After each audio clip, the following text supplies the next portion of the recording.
అనుకుంటున్నట్టు నేను నేను రుక్మిణిని కాదు.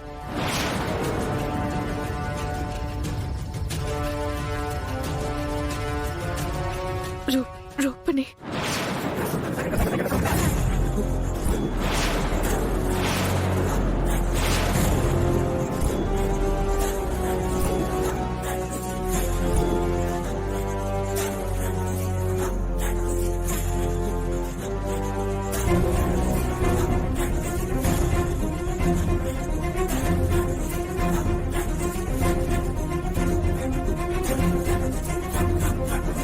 ఇన్నాళ్ళు మీకే విషయం చెప్పకుండా తప్పు చేశాను. నన్ను క్షమించండి నాన్న.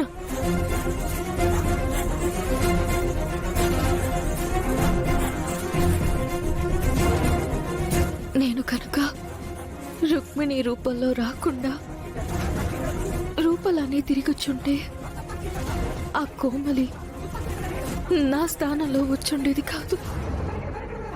మీరు తనని నమ్ముండేవారు కాదు.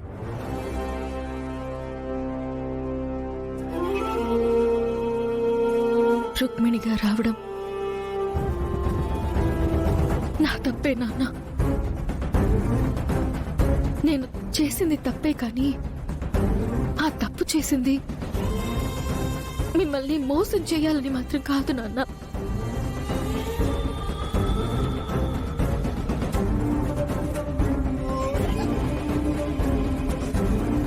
మీరు నన్ను రాజుని యాక్సెప్ట్ చేసిన తర్వాత అమ్మని యాక్సెప్ట్ చెయ్యట్లేదని చాలా బాధేసేది నాన్న.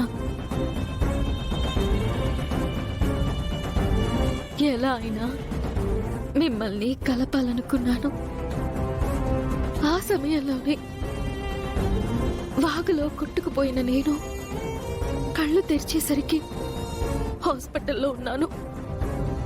మీరంతా నేను చనిపోయాననుకున్నారని తెలిసింది.